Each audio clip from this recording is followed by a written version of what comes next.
As jy 'n meisie is, sê daar's 10 dinge wat jy moet weet. Jy moet met jou hart kan kyk.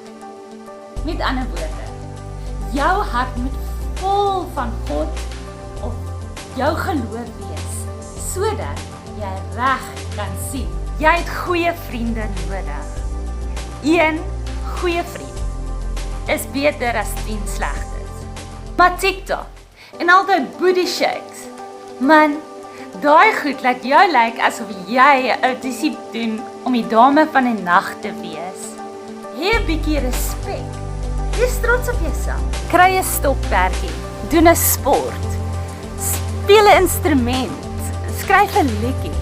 Dit sal jou dissipline leer en dit sal vir jou ook kosbare wyshede leer en boonop gaan dit jou uit die moeilikheid hou terwyl jy ander maats ontmoet.